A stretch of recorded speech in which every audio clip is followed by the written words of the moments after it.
अस्सलाम वालेकुम। सबसे पहले आप सबका कंप्यूटर साइंस चैनल की तरफ से वेलकम। जी, आज मैं आप लोगों के साथ डिस्कस करने जा रही हूँ हाई लेवल लैंग्वेज को, कि हाई लेवल लैंग्वेज क्या होती है। इससे पहले हम लोगों ने असेंबली लैंग्वेज और मशीन लैंग्वेज को डिस्कस किया था। तो देखते हैं कि हाई लेवल लैंग्वेज क्या होती है। अगर हम हाई लेवल लैंग्वेज की बात करें तो एक यूज़र फ्रेंडली लैंग्वेज है। ये या तो इंग्लिश में लिखी होती है या फिर इंग्लिश में जो हम वोकेबलरी यूज़ करते हैं वर्ड्स की, उस फॉर्म में भी हमारे पास लिखी हुई मौजूद होती है, जिसको पढ़ना हमारे लिए आसान हो जाता है। इसलिए जो हाई लेवल लैंग्वेज होती है इसको हम लोग अंडरस्टैंड कर सकते हैं। तो अगर हम इसको लिखें, इसकी डेफिनेशन को, तो हम इस तरह इसको एक्सप्लेन कर सकते हैं कि high level language are user friendly languages which are similar to English. ये बिल्कुल इंग्लिश से सिमिलर होती है विद वोकेबलरी ऑफ वर्ड्स के साथ and symbols. These are easier to learn and require less time to write. इसके लिए एक तो हमें यह भी होता है कि इसको पढ़ना आसान होता है, दूसरा ये होता है कि इसको लिखने के लिए हमारे पास टाइम जो है वो कम लगता है। अब हाई लेवल लैंग्वेज की टू फॉर्म्स हैं, कंपाइलर एंड इंटरप्रेटर। इनको हम अलग अलग एक्सप्लेन करेंगे। अगर इन दोनों की बात की जाए तो these are the programs that execute instructions written in a high level language. ये दोनों क्या करते हैं कि हाई लेवल लैंग्वेज जो में लिखे हुए प्रोग्राम्स होते हैं उनको एग्जीक्यूट करते हैं। These are two ways to run programs written in high level language.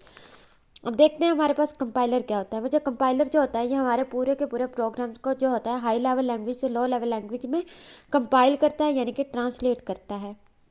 A compiler is a special program that process statements को सबसे पहले क्या करता है, प्रोसेस करता है written in a particular programming language. जो हमारे पास प्रोग्रामिंग लैंग्वेज में स्टेटमेंट्स लिखी होती हैं, सबसे पहले कंपाइलर उनको प्रोसेस करता है, कॉल्ड एज सोर्स कोड, जिनको हम सोर्स कोड का नाम भी देते हैं। मीन्स जो सोर्स कोड हमारे पास लिखा होता है, कंपाइलर इन स्टेटमेंट्स को सबसे पहले प्रोसेस करता है एंड कन्वर्ट्स देम, और उसके बाद क्या करता है, कन्वर्ट देम करता है इनटू मशीन लैंग्वेज में that a computer processor uses. पीछे हम लोगों ने देखा था कि जो कंप्यूटर है वो मशीन लैंग्वेज को यूज़ करता है। मशीन लैंग्वेज जो हमारे पास डाटा और इंस्ट्रक्शंस को एक्सेप्ट करता है वो बाइनरी फॉर्म में करता है, means 0 and 1। 0 and 1 two digits हैं जिनको जो है हमारे पास कंप्यूटर अंडरस्टैंड कर रहा होता है और इनको हम मशीन लैंग्वेज का नाम देते हैं। तो कंपाइलर भी क्या करता है कि कुछ स्टेटमेंट्स होती हैं उनको सबसे पहले प्रोसेस करता है, देन इनको कन्वर्ट्स करता है मशीन लैंग्वेज में।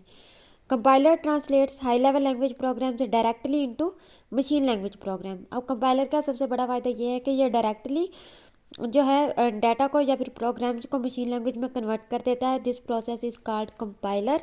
अब हम देखते हैं कि इंटरप्रेटर, अगर मैं आप लोगों को इसका थोड़ा सा ओवरव्यू देना चाहूँ तो इंटरप्रेटर जो होता है ये एक ही स्टेटमेंट को एट अ टाइम जो है वो एग्जीक्यूट करवाता है या फिर कन्वर्ट करता है।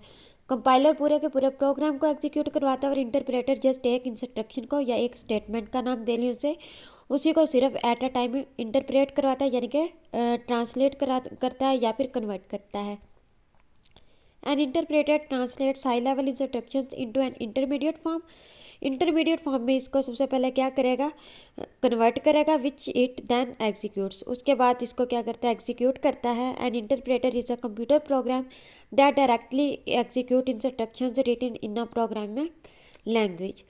मतलब ये मशीन लैंग्वेज में कन्वर्ट नहीं करता बल्कि क्या करता है, डायरेक्टली उनको एग्जीक्यूट कर देता है, क्योंकि इनके पास सिर्फ एक ही स्टेटमेंट होती है जिसको इसने ट्रांसलेट करना होता है। उम्मीद करती हूँ आपको आज की वीडियो की समझ आ गई होगी। अगर आप लोगों का फिर भी कोई क्वेश्चन है तो आप लोग कमेंट सेक्शन में अपना क्वेश्चन कर सकते हैं।